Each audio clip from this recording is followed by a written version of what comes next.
Have you ever attempted to do something totally stupid just because you could? Welcome to today's video.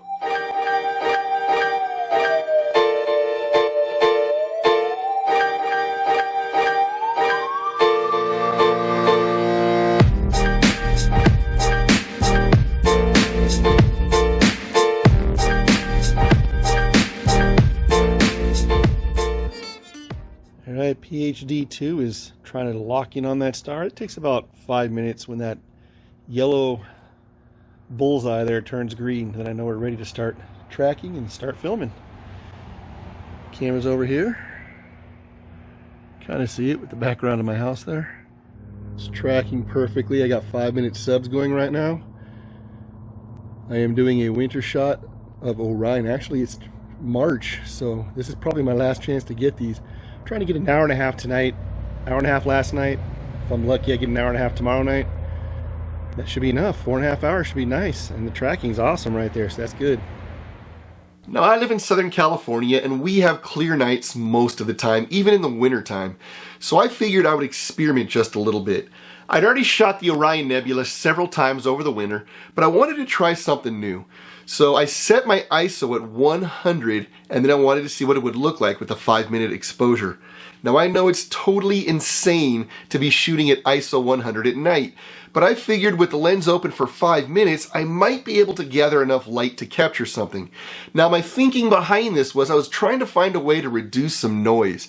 I figured at ISO 100, I'd be able to get a nice clean shot, even if I didn't get as much light as I normally would.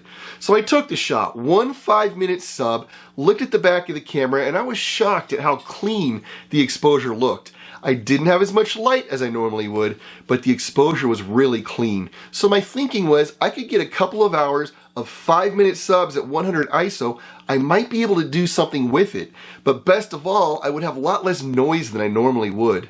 Now, when I stacked the photo on the computer, I was really surprised. I did get a lot of information, but the noise was so much less than I'm used to. Now, don't get me wrong, I would not shoot at ISO 100 normally. You're not getting enough data coming in at ISO 100, but it was something fun to experiment with, and I'm going to take you to the computer and show you what I came up with. So here we are in Photoshop, and here is my stacked image. I think this is about 3.5 hours, 3 hours, 20 minutes, somewhere around there. And you'll notice right away that it just doesn't look like we have as much information as we normally would. And the answer to that is we don't. Because I shot at ISO 100, I have less data, but the picture's a little cleaner than I usually get. So that's what I was going for. I wouldn't recommend doing this, but for this experiment, I wanted to just see what I could do with the noise. I'm going to zoom in here a little bit. And again, you'll see that the data, you just don't have as much data as you normally would like to have. For example, the globe here, it's pretty dark. But what I do like is how clean the heart of the Orion Nebula is. So that's a good thing.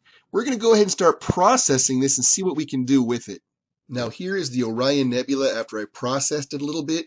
I want you to notice that the heart here is completely blown out. This is really easy to do when you're processing Orion. So what I've done is earlier in the processing stage is I saved a copy of the heart before I really started to process where the heart, let's go ahead and zoom in here so I can show you. The heart still has a lot of this detail. So what I want to do is take this, I'm going to go ahead and get this back to normal size.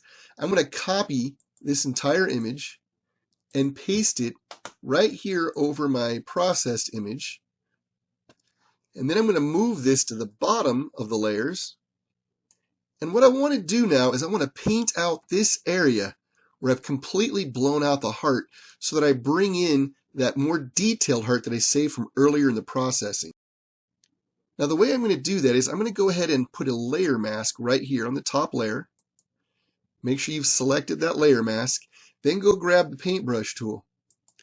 Now, if you have it on black, what you're going to do is everything you paint out is going to bring in the image from underneath, the underneath layer. So what I want to do is I'm going to set my paintbrush to about 155 here. That's good. And then I want the opacity and the flow to be right around 30. In fact, I'm going to go ahead and change those each to 30. And now let me zoom in on my image to show you what I'm going to do. I'm going to take the paintbrush now and I'm going to carefully paint out this area right here to bring in the heart underneath that I saved from earlier, the one that's got so much better detail. So slowly paint that in, just real careful, and you'll see that that detail from underneath starts to pop up through here. And what that does is I've gotten rid of all that blown out area here of the heart of the Orion Nebula. Now this is a tricky process. You have to be real careful with it because you're merging the two layers together. But you can see already how I'm getting a much better view of the heart of the Orion Nebula. Well, that's all I have for you today. Do I recommend shooting deep sky objects at 100 ISO? Absolutely not. You're just not going to capture enough light. You're going to need way more exposure time. But it was a fun experiment, and I'm pretty happy with the final product that I got here. What I'm going to do now is end this video like I end most of my videos by bringing in the dramatic music and showing you my final image.